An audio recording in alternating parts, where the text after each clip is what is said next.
Lesley Logan fell in love with Pilates after her first 100. From side hustle to full time, she jumped from teacher to manager to running multiple studios. She wrote a book that focused on the business of Pilates, which grew into profitablepilates.com and is now a business coaching program called Agency. Take class from Lesley at onlinepilatesclasses.com and listen to her podcast, Be It Till You See It, at lesleylogan.co/podcast. When not in Las Vegas, she travels, leading workshops and retreats around the world. She's been featured on Bustle, BBC, Vogue, Pilates Anytime, Fox 5 News, Las Vegas, and KTLA 5. I'm so grateful to have a fellow Pilates trainer who is a badass in her own right.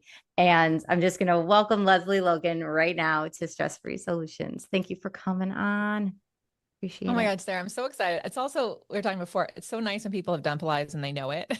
Yes. You know, they know it. So this is gonna be a fun conversation. Thanks for having me. Of course. Very fascinating to see how Pilates has changed over the years too. And I pivoted my business into stress management, but I love my Pilates. And so I'm grateful to talk to you. And a lot of my clients love hearing about Pilates and all the nuances behind it. So grateful to have you here. I wanted to first talk to you about how you fell in love with Pilates. Where were you? Yeah. What were you doing?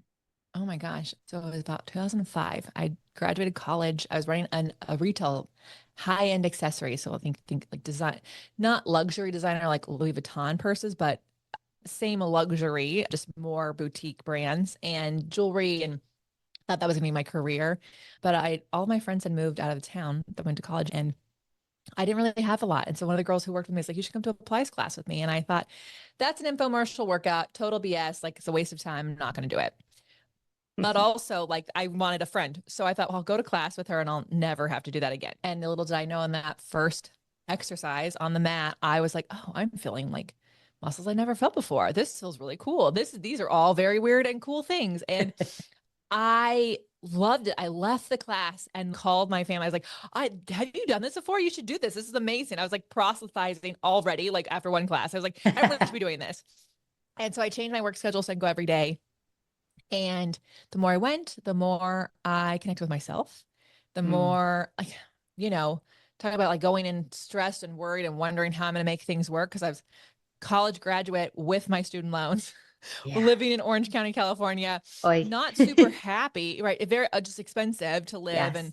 and working all the time. And so, but the more I did it, the more I was like, oh, maybe I don't like to live here. Maybe I could move. And so what I found is the more present I got in my own body, the more I was becoming aware of choices and decisions I wanted to make, and opportunities kept coming up, and I was able to move to Los Angeles. And a Pilates instructor told me I should teach Pilates. And I thought, really, how does one do that? Do you go back to college? Because I have a lot of loans. And so now it's 2008. I became a Pilates instructor. I got so busy teaching during, that 2008, that I had to quit my real job and teach Pilates. And people thought I was crazy. They thought, no way could I do it. And what I found is that you can absolutely build a business during any time if you really love it and you really care about it and you're really honest with what you're doing. And it's been really cool to see how the more I teach, the more I understand myself and others and what their needs are. And I just keep creating things that people are needing, kind of because I needed it. So true. It's like we mirror kind of the things that we're wanting.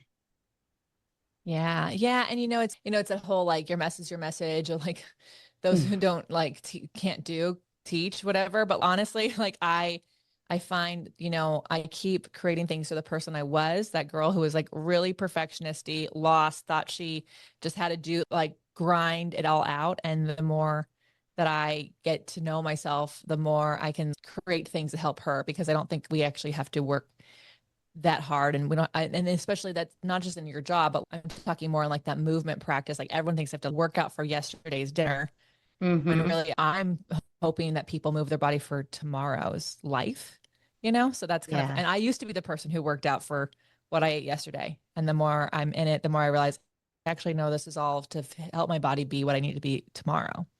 It's so interesting because I feel like the practice changes over our lifespan. Like I've focused on things now that I probably wouldn't have in my 20s, but I started pretty quickly right after college too, teaching. So I feel you on that. Like you get addicted, you love it. And then you're like, how can I just get more and more of this? I was curious though, what program did you decide to go with? Because there's Yeah. classically trained and Yeah. So I am classically trained. I was actually trained. I went through a classical program and then I didn't love it because everyone told me like just get your first training. And so I yeah. did. And it was a great training. And in that as a new teacher, I was doing a great job helping people get all the benefits without knowing what the heck I was doing. Because it's not one of those things that people want everything faster and faster today. Everybody wants to be a teacher next weekend. Yeah. And the truth is that it takes like my teacher who I ended up working with, and I still work with him and the people on his team. You couldn't even come to one of his workshops if you hadn't taught for 5 years. Like he's like, it takes 5 years to become a teacher. Just go. And I think that is really hard to hear. And also now I've been teaching for 16 years. Like it's so true. It's so Yeah. true. Like so many of those things. And so my first program did a really good job making sure I knew what to say and do and everything, but I wanted more. And I discovered another training out of Boulder, Colorado. Got to work with the Taylor sisters who studied with Romana, who studied with Just Pilates. And I liked them a lot because they gave me a lot of permission just to sit and watch the body and not try to correct them so much. Or I think a better word would be like micromanaging. I think a lot of people don't love Pilates because they're micromanaged in their movement. And there's a lot of talking and a lot Hmm. of setting up, and there's not a lot of moving. And I used to be, I trained to be a personal trainer before a Pilates instructor. I never did it, but like I had a personal trainer while I was a new Pilates instructor because we were sharing clients. And what I realized, like, he's not telling people where to put their right knee over their toes. He's just saying squat, stand up, do that 15 times. And he's counting and he's watching the body, but he's not going, oh, pull your right shoulder back. Oh, stick your butt. Like that's not happening. Like he's just watching me move.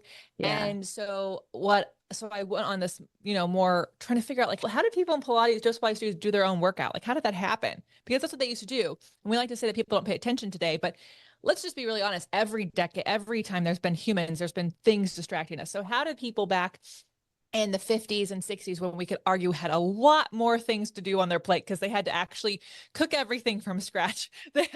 You know what I mean? There's so much. So Yeah. how did they remember these things? And so I was really grateful for that training, and then happened to live down the street from Jay Grimes, who's had a studio called Vintage Pilates with Sandy Shimoda and Karen Frischman and a bunch of other people. And they taught the way that Joseph Pilates taught Jay and the people in his studio. And it was very much like you can't talk Pilates into a body, and the body's going to teach itself. And our job as a teacher is to guide, to pick the exercises that body needs. So Mm, not progressing them too slow or too fast, or I like that. trying Yeah. to like poke at every part of their body to get it back in place, but just having the body move. Yeah. And my teacher Jay was like, everyone talks about the 6 principles of Pilates, but no one says move. And it's all about like moving the body. And so I'm Mhm. so grateful because he gave me so much permission to let go of all this perfectionist stuff that I think no matter which side of the line of Pilates you're on, it exists. It exists, and that's stressful and distracting, and like it causes a lot of stuff of am I good enough, whether you're the teacher or the client. And for me, the more you move, the better you get. And the Yeah. more you can have time with your brain and your body together without my interruption, that's amazing. I got a comment on a YouTube video yesterday, and they said, when you're breathing and doing some reps, it'd be great if you had a voiceover. And I wrote back, I said, there's no voiceover because I want you to use your eyes to see what's going on, and you can make your own words. And so I think we're in this place where like everybody wants to be told exactly what to do. They want so much certainty, and there isn't that much of Yeah. that. So yeah, long answer to your question, but that's what my training has been. I love that. And I love that it's more to experimentation with your body and getting more in touch with you.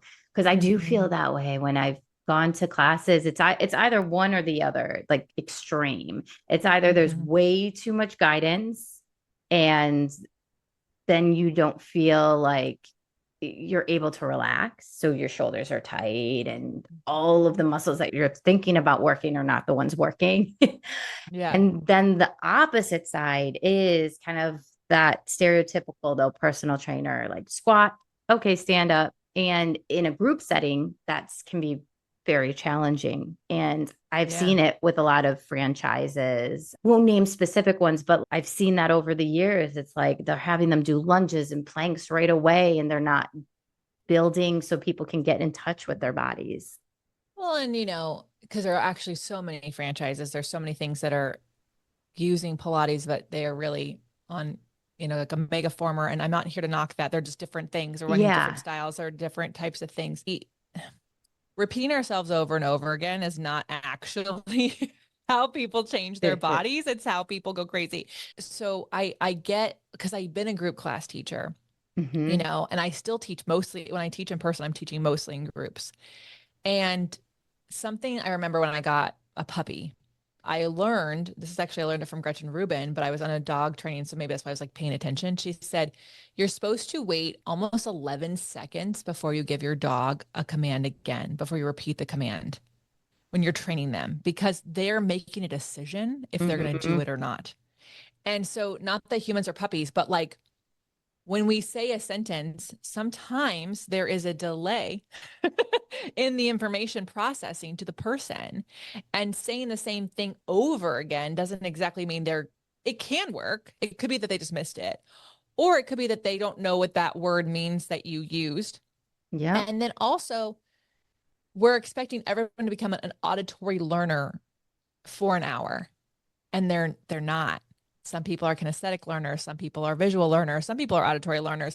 And so to me, and that goes back to, it doesn't even matter if we're talking Pilates or talking anything. We have to understand that, like, when we give out a command, if it is not telling people exactly what to do, hmm then they're kind like they kind of get a little lost. And so what I see a lot of people doing is telling people what not to do, but that doesn't help people know what to do. And Joseph Pilates actually never said don't do Don't. anything. Exactly. Yeah. He would specifically say what to do. Use your gut. Sit taller. Again, I think it's challenging in a day and age where people think I need to come up with new, exciting stuff to keep people's attention for retention. No, you don't. Retention comes if people get benefits, and they get benefits if they are getting better at things, if they're hmm consistent, right? And there a lot of people are outsourcing their legitimacy or the desire that people want to work with them to a new fun move or a fun way of saying something or a creative way of saying the same thing, when really people don't remember what they had for dinner yesterday. Like today, I was like, did I take my pills this morning? Like that was, and that Yeah. was 3 hours ago. So hmm I think the teachers who have had the most impact on me are the ones that have really been a guide. And I think for all of us, like, how can we be the best guide? What do they need to hear? What exercise do they have to understand first before they go into the next one? And that doesn't mean holding people back either, because like I had an NFL player come in for a first time session. And I'm not going to give him beginner exercises. Yeah. But I'm also certainly not going to give him fun tricks to do. We got to build him up. We Right. got to build up we got to understand of what we're here to do. So, that's complicated. It's hard. It's hard to do. And I do understand the pressure on teachers to keep things spicy, but also there is educating people. This is why we're doing it this way, Yep. you know? So I recently had a client of mine who has been taking Pilates for years that has decided to become an instructor. And she was like Cool. she was nervous to tell me this though, because she was just like, I just didn't know what you would think. And I was like, of course I'd be so excited for you. And she said the process has been wonderful because something we always focused on was doing the exercises and building it for her body, And what she loves is like I've taken that with when I've been training other people because now I'm starting to put it into my own body in a different way and do these exercises with these new people that have different shapes and sizes than me. And she's like, I have a much more greater appreciation now for what you do because I see it can be challenging, but like just simplifying it and just saying, okay, let's do a half spring more or a quarter spring less or whatever. It just changes Yeah. everything for them. And so I don't know. I'd like to remind people like it's okay to try new things, but make it small. And Yes. it's fine. And they're going to take away so much, like significantly. Yeah. Well, well, talk about small, like habits are built if they start small. So Mm, if we want people to like, and habits don't necessarily mean I like, I always water my plants every Monday and I always walk every morning. Like I'm talking like just the habit of coming back to class, the habit of making Pilates or any workout part of your life. You hmm. gotta the smallness of it. So because if it's too much, it's too overwhelming. People are like, what did I just do? And am I good enough to come back? Yeah. And so I love when clients become teachers. I was just doing an event over the weekend and there was a woman there and I was like, that's so funny. I recognize her, but I didn't remember her being a teacher. And in the last 6 years, she went from being a client who came several times a week to the same studio I would be a client at and studying with my teachers. And she was just a client there. And now she became a teacher. And I just so love that because Yeah. she will be an amazing teacher because she had plenty of her own journey to draw from, and I Mm. think we don't give ourselves as teachers enough credit. Like your personal practice is really important. When you travel, do you love to go and take Pilates classes elsewhere? No, I was just curious. Like some people are very much into it or not. Thank you for your honesty. people I are people like yeah, I know because people come to Vegas and they're asking if I'm teaching anywhere. And I'm like, oh, you can take a private, but I teach only at home. yeah, Um, I'll tell you why I don't. And it's not personal to anyone. First of all, oftentimes when I'm traveling to teach, I'm traveling to teach. So I'm not got it. traveling a lot on vacations. And when I'm on vacation, like I do my own personal practice in the morning at the gym. I'll do a mat class, which takes me 20 minutes Yes. versus taking time out of my trip to go to class. Like I am my own consumer of my own stuff. Like I don't want to travel 20 minutes, I hate finding parking, all Yes. that's like all that stuff. Like I don't like it. So that's why I created OPC because I'm like, you don't have to find parking. You can just look in it, play. Like we keep these things short and sweet. We don't like micromanage you. You get you moving, get you out. Like that's my thing. The other thing that I learned, and maybe it's terrible because I've never tried it back. I would reach out to places like, oh, I'm going to be home with my in-laws for the holidays. And Sarah, people didn't email me back. People Mm. didn't call me back. And I'm shocked by the number of studios because I prefer a boutique, locally owned studio. I want to Yep. support that. And the number of them that didn't call me back. And it's like, it's too many for it to be personal. So Right. like, it's like, I don't know, the systems problem. So on the times that I'm traveling just for my own self, I'll just do my own Pilates practice. And also we usually drive and with a big van and I'll bring a reformer, I'll bring a window chair. So I'll have my equipment in a I hotel love room it. That's so sometimes. great. I'm just so weird, but people do. And I think that's really cool. I also love when clients love it so much. They're like, hey, I'm going to be here. Like, do you know anyone?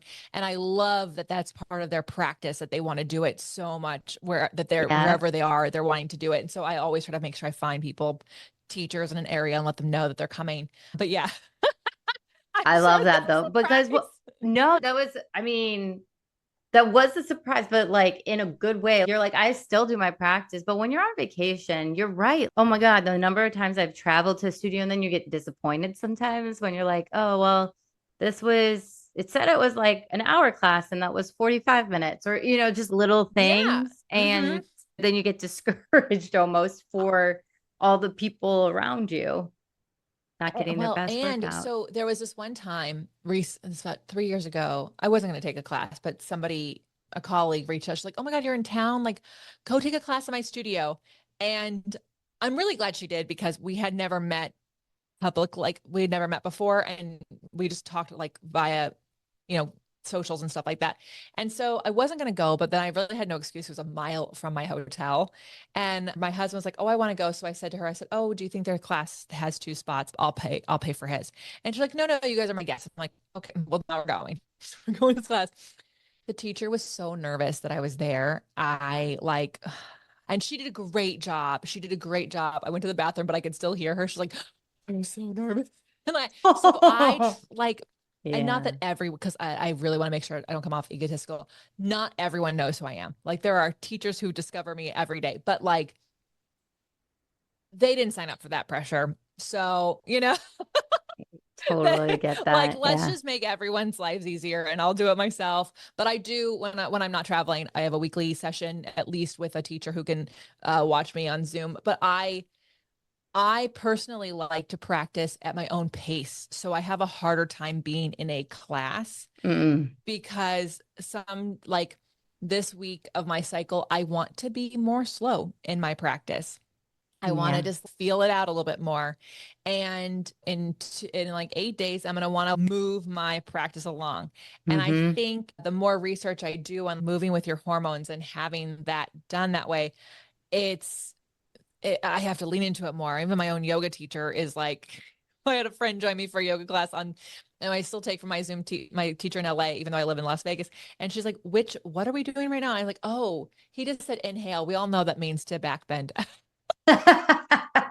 So I take from a lot of like independent Yep. encouragers. And then the way that I teach is like, if I suggest this and you can't do it, feel free to do more reps of something that you can do. Yeah. And, so it's brave and courageous to replace what you can't do with what you can. And like, that isn't something that is ideal in public space because it can be distracting for other people when you're home and you're a little box on Zoom or you're on demand, you're not distracting people. So you can kind of do that.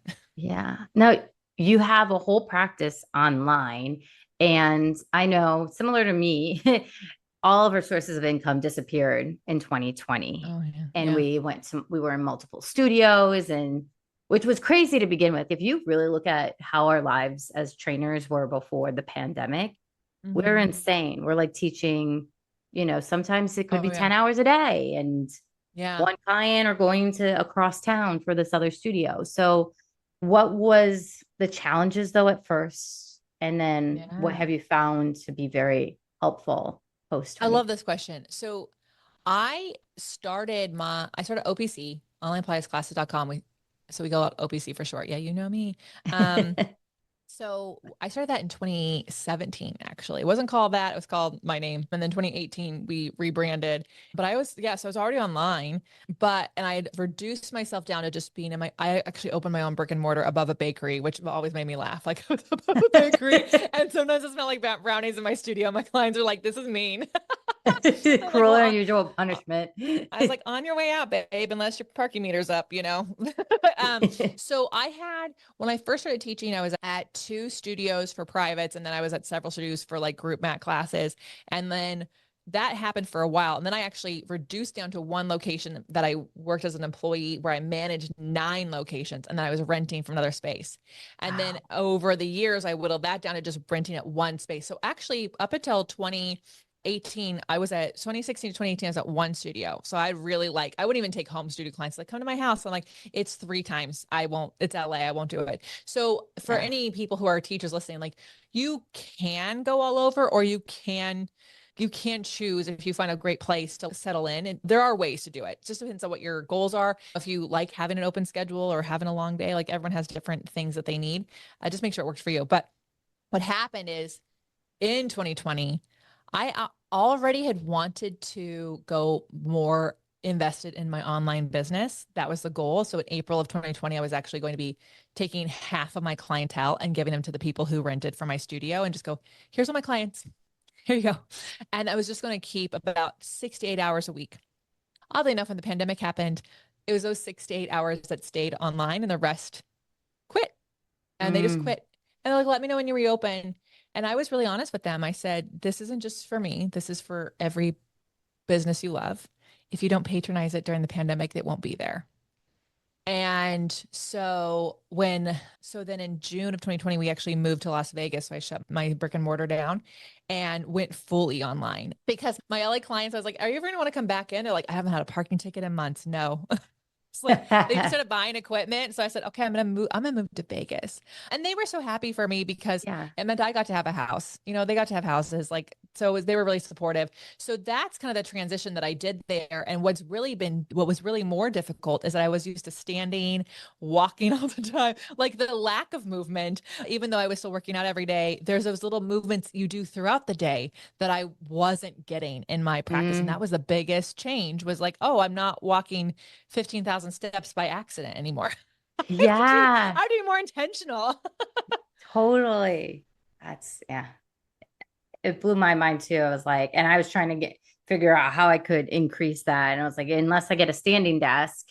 But yeah, It's even then, yeah, it's yeah. You so would just be rocking, not really stepping. Yeah. I know. So it's something I'm still trying to figure out, even this many years in, is do I just get it all when I walk outside? Like, what am I doing? But those little bursts of movement, because they make a difference in how you feel, like that blood flow throughout the day.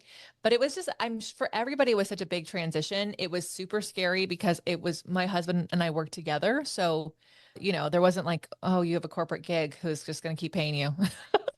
We got to do this. We got to figure Yeah. this out together. Yeah. Is he into Pilates as well then?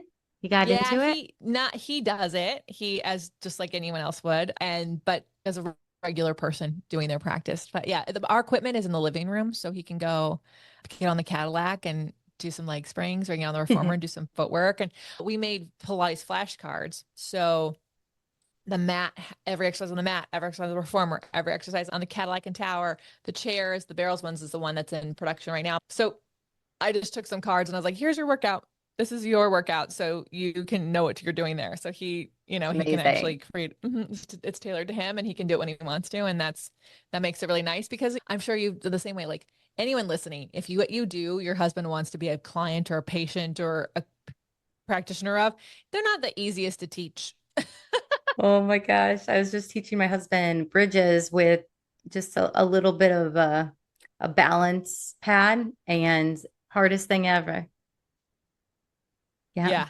Yeah. No, Hardest thing to teach. Like you just it, laugh about it's rollover so prep, like all of this stuff. Yeah. Yeah. Oh, yeah. And then they just like throw themselves into it. And you're like, well, yeah, not exactly, but keep going. Okay, let's try another one. Yeah. Exactly.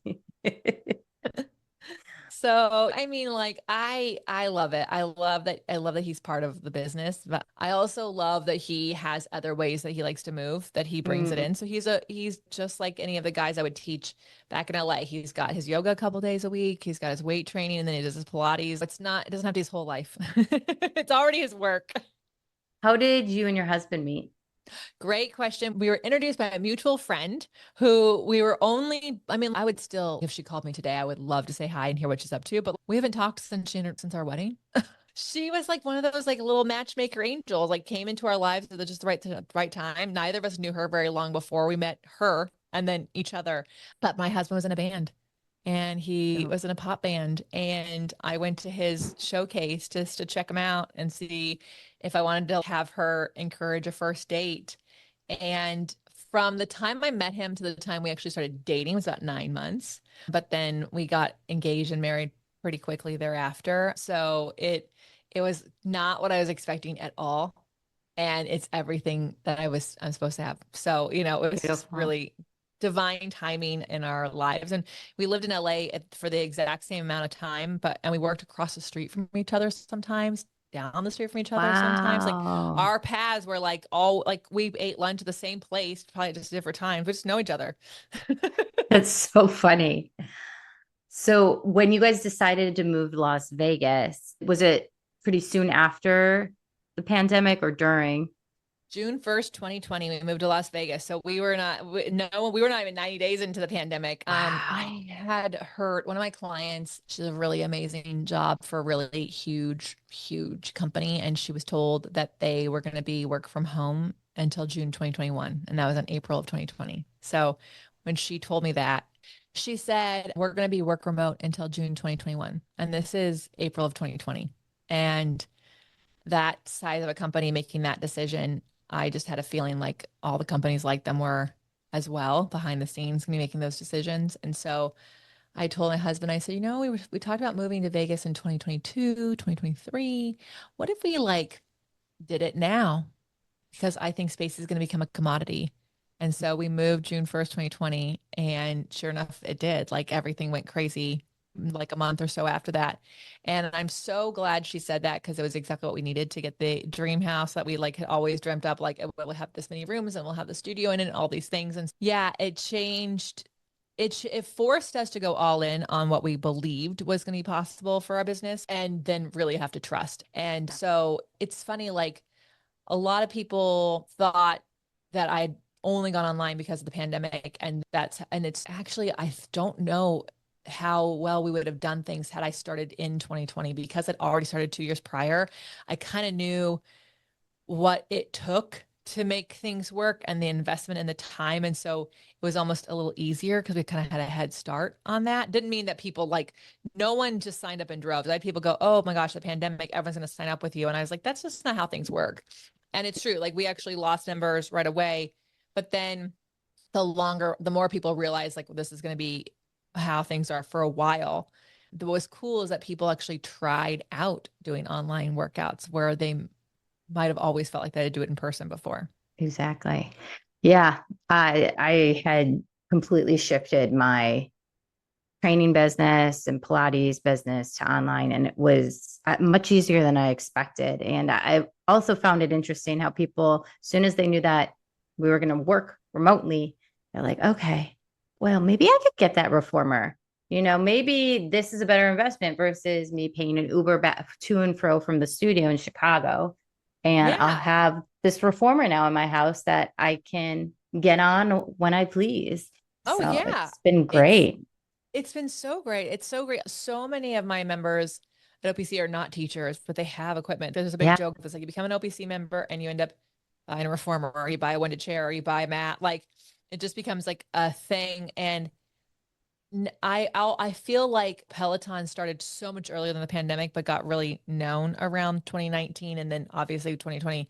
But it became this thing. It's like, oh, it's normal to have fitness equipment that you like to use in your space. Hmm. And also there's people who like are extroverts and they get energy from people and they need to be out. And I really feel like it kind of gave people this permission to go, oh, actually, I quite like this. Yeah, You know? definitely. There's something about it to just being able to focus in on yourself. And that's something that's challenging for people is that self-care component because they're observing everyone else around them and worried too that there's eyes on them. Yes. So what would you say is an obstacle for people and how can they overcome that with Pilates? Well, I think the first obstacle for people is just understand what it is. I think a Hmm. lot of people have a lot of misunderstandings about what Pilates is, and that's not any one particular person's fault. It's like celebrities have been telling people the Pilates is the best exercise because you do it lying down. And it's like actually there's a lot of standing exercises too. Yep. So first obstacle is understand what it is, and then the next one is like finding the teacher that's right for you. So overcoming those things. One, Pilates is a strength-based workout, period. That is what it is. A lot of people think it's their stretch workout or their core workout or it is your strength-based workout. Now, it's not the only strength-based workout I do, but that is what its intention is. And it's also full body all the time, which I think if you're a busy person is like, why wouldn't you sign up for that? The Yep. next is finding a studio that's right for you or a teacher that's right for you. And that is going to come from, unfortunately, one, it's me personal preference. Like some people want to be very slow and methodical and like you teach them every move. And I used to work in a studio where like someone would do like two exercises and they'd get up and they'd walk across the room and the teacher would watch them walk and they'd walk back and they'd get back on the performer and they'd do more stuff. And I'm like, what is happening here? What is this? We got to move. So I'm a mover. That's Yeah. what I need. But then someone's gonna be personal preference. The other thing is just like making sure that the teacher that you're working with is educated. And I'm not saying like they went to a contemporary or classical background. I mean, like they were trained on as many hours, as many pieces of equipment was accessible to them. And we're talking like, I love a 9 month or more, but if it's 6 month, okay, there's that. But you should see words like comprehensive in their bio, and you Hmm. should or see hours like 450 or 600 or 900 because those that amount of time learning to watch a body is what you're looking for. If someone is only trained in one thing, there's nothing, I'm not saying they can't be a teacher because there's many reasons why they might have done that. But I am saying like the more exercises I learn on other pieces of equipment, the easier it is for me to tailor what I should do for your body. Mm-hmm. Because even if I don't have access to that piece of equipment right now, I can think, okay, if I had a tower, I would do this. So what could I do instead? There's just more things a teacher can pull from. So I would say that. And then do they understand your goals? And are they Mm, listening to that? And are they educating you on what your body is doing that isn't in alignment with your goals? I'm not talking about the things you do at home that are not in alignment with your goals. I'm talking about like you said you wanted to have better posture because your wedding's coming up. Your shoulders are forward. So we're going to do this exercise because it's going to benefit that. And it's like that. Do they understand how to get you to where you want to go? And that's what you want to look for when it comes to those. Those are the two obstacles, I think. mm, I love that. Now, I know you also do a lot of mindset work with people too. I think that's extremely important. What's one thing that you would tell a new person in Pilates or an instructor that's just starting out to focus in on? Oh, gotta give. So mindset is this interesting thing I got to study. And there's like new science around it, which is really cool. And I think they're still getting it. But, some of it is like so ingrained in us from children that like that's almost like you just have to be aware of how you tend to go through things. But if you're a new teacher, I think giving like it's a new anything. Take the pressure off yourself to be where the teachers or the people you admire are. Mm, Like today I meet people who are like, oh, I gotta got a podcast like you. I've got to have a membership like you. I've got to do this. And I'm like, you don't have to do any of that stuff. mm-mm, I've been doing this for 16 years and not all those things for 16 years. Like each thing got added on. So take the pressure off to be further along your journey than you are and really allow yourself to like be in your practice. And the more you're in your practice, the more that mindset is going to shift and you're mm-hmm, going to have the confidence to teach anybody. I think going back to that teacher who got so nervous, of course, I even get nervous when certain people want to take from like, oh, okay, yeah, there's this nervous thing like, oh my God, they don't like me. That is very different than, am I a good teacher? mm, So, like, trust that you are exactly where you need to be. And if you're watching the body in front of you, if you're being as present as possible, you are going to do the best job ever. And whether they like you or not has nothing to do with you, has everything like that's them. So I yeah. think that is really, but there's this desire, this need, like, I got to be better, faster, I got to be this. And it's too much pressure. There's just like it takes time for a muscle to build, it takes time for your brain to understand what you're seeing and know Mm. what to choose for that person. It's just going to take time. How has stress saved your life? Oh my gosh, save my life. It's funny. Like, that's a great way. I Stress knocked me to my knees a couple of times, and I think it's those rock bottoms that just really make you have to make decisions. So in 2013, I was running around like a crazy teacher, teaching at multiple studios, living 45-minute commute if I was lucky, right? So just traffic and all that entailed. And like got to this like fork in the road. It's like, I cannot do this anymore. Mm, And I was so stressed out, I wasn't even myself anymore. And that forced me to make some radical decisions that I probably wouldn't have made the way I made them. And I would be in a different trajectory. But because I didn't make them to save my life, I it really did mean that I made distinctive changes in who I hung out with, who I spent time with, how I spent my time. mm, So I was homeless, carless, and the studio that I rented space, which is where my big money came from, closed all at the same time. And of wow. course, I was homeless first. I had couches to surf on, but I made that decision. I totaled my car leaving my ex's house. So then decision was made for me. Wow. And Oh then the my studio I God. rented space from closed. And I had to go, okay, where do I want to live? Yeah. Instead of not, where am I going to teach? I was like, where do I want to live? And then I will find a place to teach. And I will just make my life revolve around that location. And so that was a really big one. And then that was it was in 2013. In 2014, I was now at just two locations and like really thinking of my life together. But I still was very stressed out at one of those locations. I was overworking myself like crazy. And I fractured my tibial plateau trying to do too much. I tried to do too much.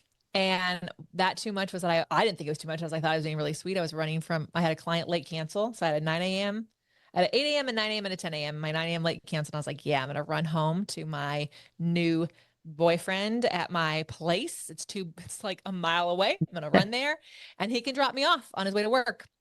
Right. Then I'll get in my Uh-huh. car and I was 2 blocks from my house and I fractured my tibial plateau. Oh And it God. forced me to actually ask for help Hmm.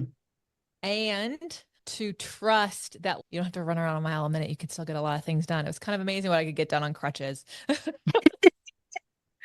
So those Yeah. are two distinct things. And then I will say, we've talked about the pandemic a bit today, the stress of having to make of everything taken away, like it was for everybody, but just paint a picture. I make, I made all of my money through some sort of 80% of my income was made through some sort of in-person experience, whether it was a Mm-hmm. retreat or a workshop somewhere else in the world or personalized sessions. And then I had 20 to 30% of my money coming from online. Like that was it.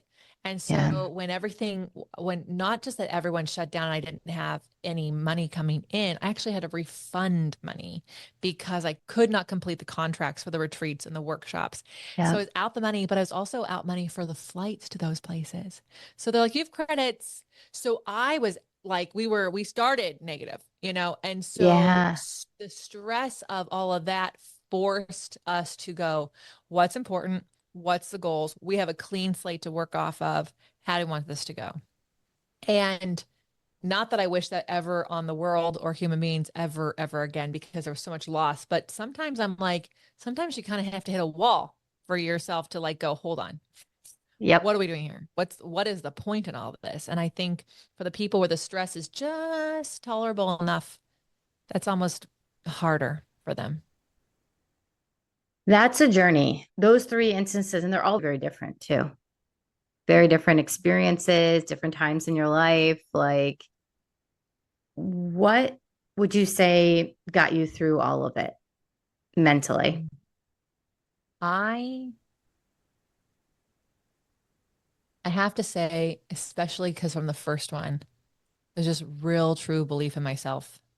I don't I might fail at the attempts, but I don't fail me. And I think if you have that trust in yourself that you can depend on yourself.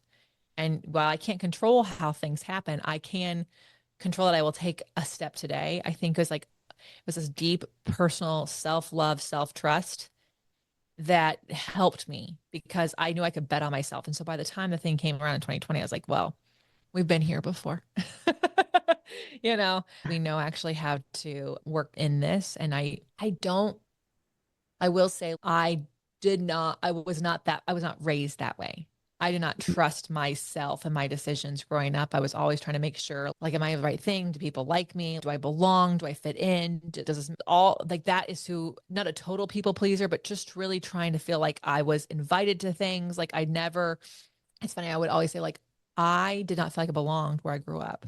I feel like Mm. I belonged at school. Now, if people are listening to this, know me from high school, I had friends. So I'm not saying like I did not have friends. I had this like tragic, nothing. It was a fine life. But I always felt like I was an outsider looking in. Like I was there, but I didn't belong there. And what I realized in that Pilates class that I took, that first one, and then the following few years before I became a teacher, was just that I needed to belong in my own body first. And so because of my Pilates practice, I had just spent a lot of time with my mind, body connecting, releasing stress through my practice. That like when those things happen, I was like, okay, well, I know me. That's one thing I'm sure about. Mm. Beautiful. Thank you so much for coming on today. Like, I loved our conversation. Everything. I just needed also, I feel like sometimes you just need the conversation. And this was just so wonderful talking to you about all things Pilates and beyond, like soul human connection. How can people connect with you? Yeah. So I like hanging out on Instagram. So it's just my name, Lesley.Logan. But if you want to do Pilates with me, onlinepilatesclasses.com is where you want to go. If you're not sure, There's a lovely free challenge you can go to. And I hate the word challenge, but let's just be real. It's just a series of classes.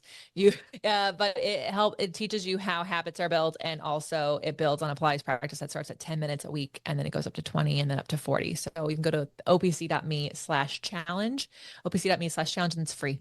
And so just pick the one that's right for you. Awesome. Thank you again for coming on. And everyone, please share your takeaways, follow Lesley. And as always, remember to be kind to yourself on this self-love journey. Take care.